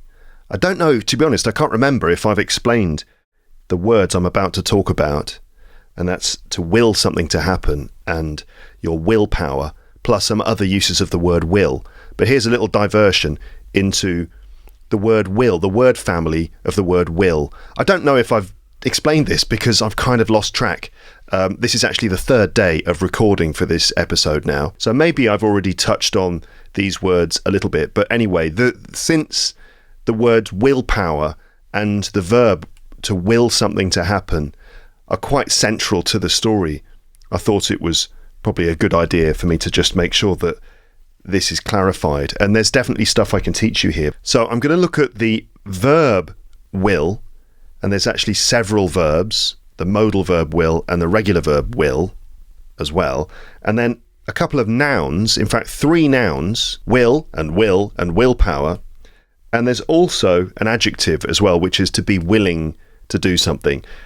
So here's a little sidetrack into the word family of the word will. We'll start with the verb, and the verb is, well, obviously we've got the modal verb will, as you know, of course. We use it to talk about the future usually. For example, I will see you tomorrow, or, if you stop the rotation of the earth, everything will be destroyed, right? So we often use it to talk about the future, right? But also we've got will, the regular verb, which is used lots of times in the story. In fact, this verb, to will something to happen, is used 8 times in the story. And in the story, Fotherington wills things to happen. He also wills things into existence. There's also a moment when he wonders whether you can actually accidentally will something to happen. And that's will, willed, willed. So it's a regular verb with an ed ending on the past forms. So to will something to happen just basically means to use your mind to make something happen, right? So using your mental determination or your desire to make something happen or try to make something happen. Almost like using the Force from Star Wars to make something happen. Okay, you can imagine kind of closing your eyes and really focusing and trying to use the power of your mind to make something happen, So, I mean, obviously in normal life we don't have magic powers, but we still try to will things to happen. I think the example I may have already given is when you're watching a football match and you really want your team to win, or you're watching your friend or someone in your family play a game of tennis or something, and you really want them to win, and you maybe close your eyes and kind of furrow your brow, and you really will them to win, or you will them on. You kind of like, come on, you can do it. Use the strength of your mind to kind of will them to win. You see? Okay, so in the case of the story, this is obviously used a lot because Fotherington's power comes from his mind, it comes from his willpower, which he uses to make things happen. So that's to will something to happen, okay, meaning to really try and use the strength of your mind, your desire, your mental determination to make something happen. You can also will yourself to do something. For example, if you're in an English lesson and you're trying not to fall asleep. Is that the example I gave before? I think it might have been. Yesterday, when I recorded the other part of this, seems like such a long time ago now. But anyway, you're in class and it's like dead boring because your teacher's talking about the word will and you're like, oh, it's easy, isn't it? It's just a modal verb to talk about the future. Everyone knows that. But you're not paying attention. Anyway, you're starting to fall asleep and you think, I can't fall asleep, and you will yourself not to fall asleep, or you will yourself to stay awake. You kind of like, come on, you can do it. You're climbing a mountain, it's really difficult and your legs are very tired, but you will yourself to continue. Okay, so there's that. So that's the verb, the modal verb will, the regular verb will. Then we look at nouns, okay, and the word willpower is used a lot in the story as well. It's used about 4 times. Fotherington talks about there being something special about his willpower, and he uses his willpower to make things happen. So your willpower is like the strength of your mind, right? The power of your mind, let's say. Okay, the kind of fuel or strength to be able to do things, right? Your ability to control yourself, your ability to control your actions, your strength of mind. Okay, for example, in order to overcome challenges, you need a lot of willpower, right? Strength of mind. Okay, then you've got the word will, just the noun will. Your will, okay, is what you want to do, or what your desire to do something. Okay, so for example, you have the will to learn English, meaning you really want to. You have the will to reach a proficient level of English, means you really want to do it. This is your intention. This is your sort of mental choice that you want, okay? You have the will to win. You need the will to win. If you want to be the best, right, you need the will to win. That's that desire to win. And then the willpower is your actual strength of mind, your ability to use your mind to make that happen, you see? So your will is like your desire, the thing you want, and the willpower is your ability to actually make that happen. So willpower is used in the story because this is actually talking about Fotherington's strength of mind, which he uses to make things happen. I should also point out that adjective, which is to be willing to do something, right? To be willing to do something. Are you willing to, are you willing to give me a discount? It's often used in business English when you're negotiating with people, and if you're willing to do something, it basically means that you are happy to do it, you're ready to do it, you want to do it, you have the desire to do it. And it's very commonly used when you're asking whether someone is happy to do something or whether someone will do something, right? And it's slightly more diplomatic language. Instead of saying, can you give me a discount? Do you want to give me a discount or not? Instead of being that direct, you might say, are you willing to give me a discount? Or would you be prepared to give me a discount? Would you be prepared to sign the contract? Would you be willing to do that today? You see, basically meaning, do you want to do it? So that's the adjective. So we've done to will something to happen, your willpower, your will to win, let's say. And also there's a will, which is something relating to your family and relating to legal things. And that's completely unrelated. Is it unrelated? I suppose, basically, a will is a legal document. And in the will, you write all the things that you want to happen when you die. Typically, who is going to inherit your house, inherit your money, and inherit different things from you when you die. Okay, so you might leave your house to your children in your will, and when someone dies, you need to check the will and see what's written in the will, and then you need a lawyer to actually carry out all those wishes. So I suppose it's similar in the sense that your will is your desire, what you want to happen, and your will, the document, is a written document of what you want to happen when you die. So anyway, that would be, it was written in his will. He left me the house in his will. You need to read the will. Have you written a will yet? Okay, right, good, that's that then. Let's now go back to yesterday and let me just explain some vocab from the beginning part of the story at the end of the episode here. So, here we are again at the start of the story. I'll only do this for a few minutes. Maybe I'll do the first 5, 6, 7 items of vocab, and I'll leave the rest for LEP Premium. So, The Man Who Could Work Miracles by H.G. Wells. The story starts like this. It's doubtful whether George Fotherington was born with his special power. Personally, I think it came to him suddenly. So it's doubtful whether he was born with the power. Doubtful. So if something is doubtful, it just means it's not sure. Like we're not sure about it.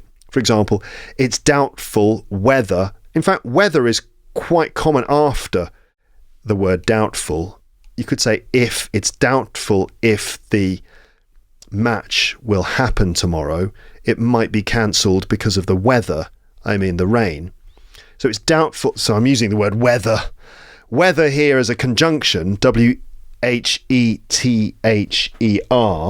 that's whether, the conjunction, similar to the word if. It's doubtful whether George was born with his power. That's whether, the conjunction, W-H-E-T-H-E-R. But we've also got another word, weather, like rain, sunshine, wind. That's W-E-A-T-H-E-R. The pronunciation is the same. Anyway, it's doubtful if George was born with his power, or it's doubtful whether George was born with his power. But anyway, doubtful, it's not sure. For example, it's doubtful whether the game will happen tomorrow. It might be cancelled. Or it's doubtful whether the meeting is going to take place. We're not sure. Okay, that's doubtful. And it's worth noticing that the B in that word is silent. So doubt, you might have a doubt about something, right? You might be doubtful about something, or something might be doubtful. But the word doubt, the B is silent. So it's doubt, and it's not doubt. No, doubt, doubt. There's almost a W sound. Doubt, doubt. Doubtful. So don't let that B influence your pronunciation. It's not doubtful or doubtful. It's doubtful. You could even replace the B with a W and you'd be in the right zone. Doubtful. Next, we've got, up until the age of 30, he didn't believe in anything supernatural. In fact, he was a total skeptic. So a skeptic is someone who doesn't really believe in something. Okay? To be a skeptic, or to be skeptical about something. I should point out that the spelling of skeptic in British English is usually S-C-E-P-T-I-C, whereas in American English you might see it with a K instead of a C. But the words mean the same thing and they're pronounced the same way. S-C in British English usually, and S-K in American English usually. So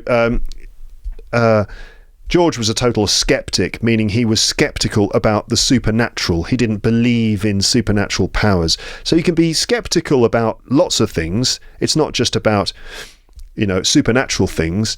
You can be skeptical about all sorts of stuff. Like, for example, I don't know, you might be skeptical about COVID-19, You might be a COVID-19 skeptic. You might believe that it wasn't real, that it was all made up by the government as a way of controlling us, or something like that, So you might be a COVID skeptic.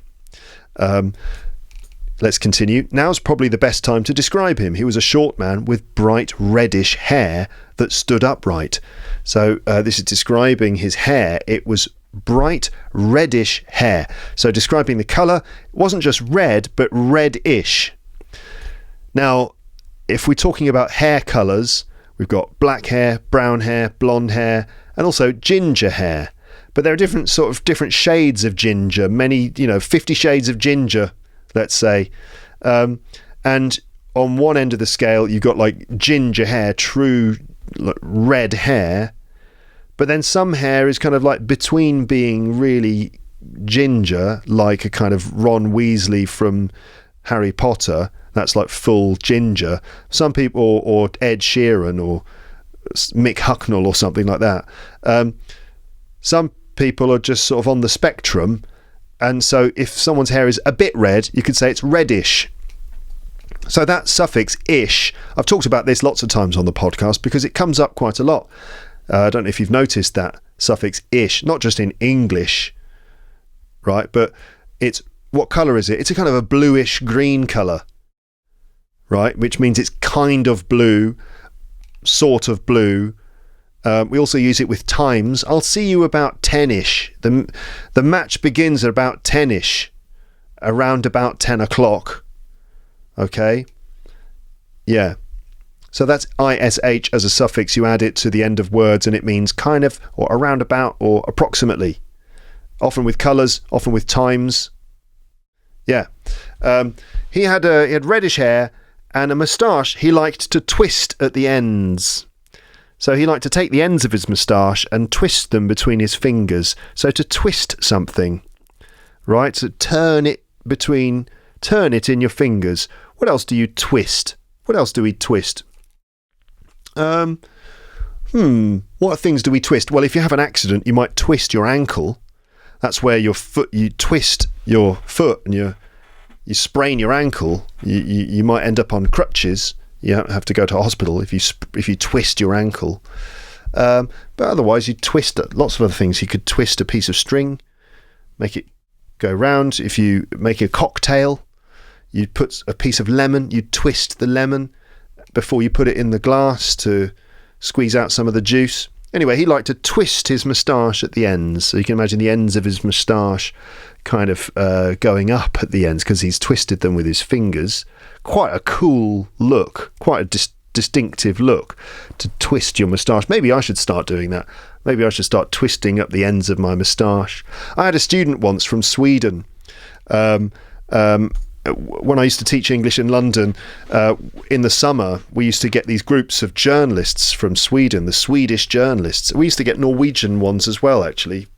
Funny that. We used to get these groups of Scandinavian journalists come. And I remember one particular summer, there was a student who had this extraordinary moustache with the ends that were twisted all the way up and they pointed all the way up towards the sky. This amazing moustache, and we all asked him about his moustache, and he told us that he got wax. He used to put wax in his moustache, which is how he managed to get the ends of the moustache to point upwards like that.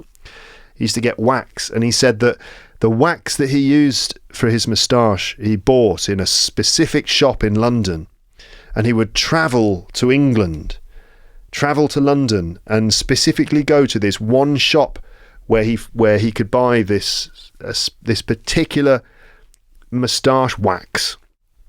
And he proudly told me that he was planning to visit the shop that afternoon in order to go and get his supply of wax for his moustache so he could twist the ends up. But it was a distinctive look. So reddish hair, moustache he liked to twist up at the ends, and a face full of freckles. So freckles are things that some people get on their skin, especially on their face. They're like little brown dots.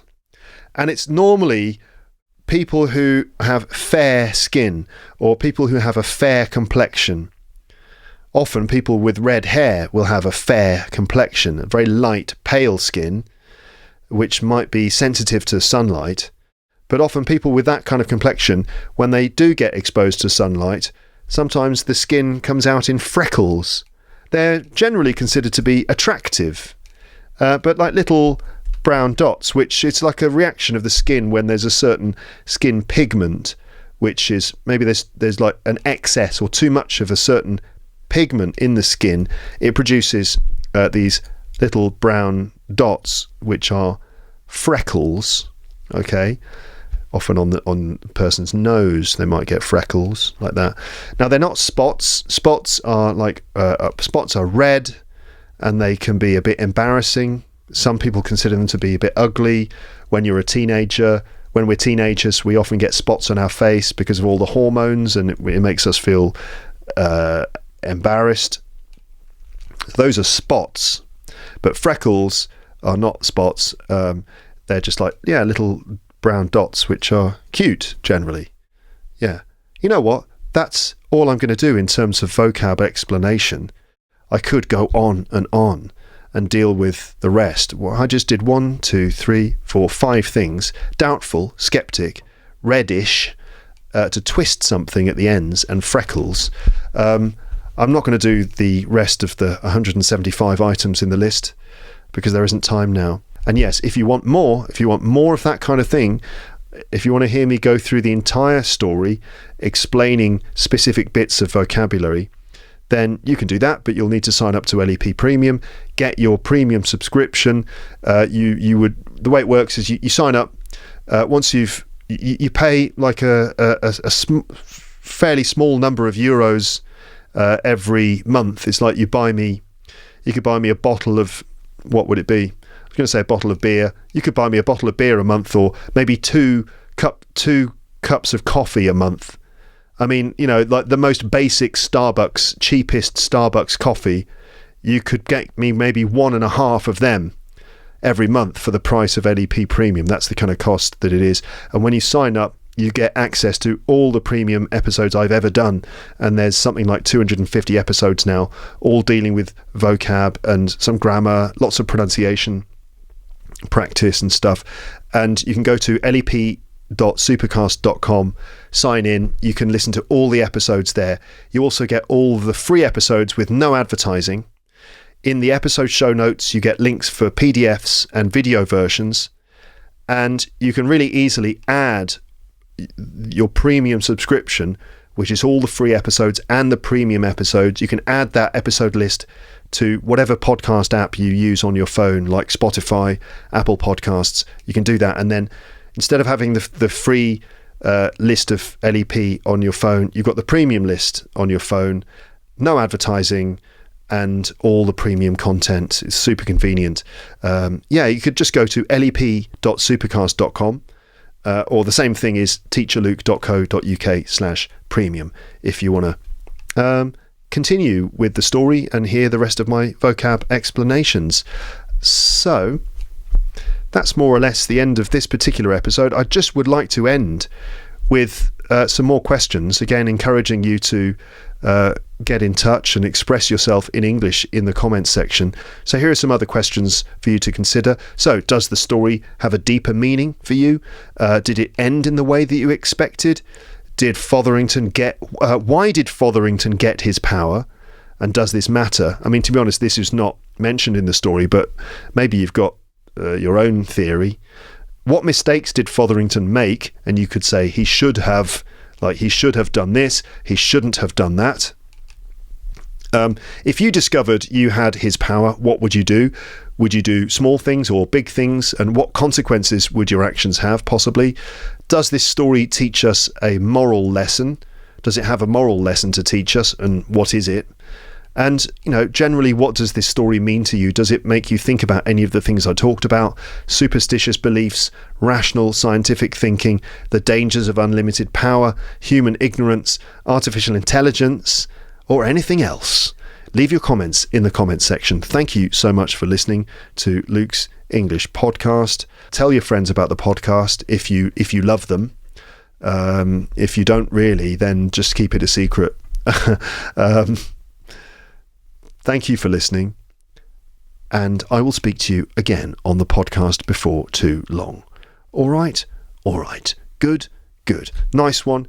Have a lovely morning, afternoon, evening, or night out there in podcast land, whichever part of Lapland you live in. I hope you enjoyed yourself with this episode and learnt a thing or two. Speak to you next time, but for now, it's time to say goodbye. Bye.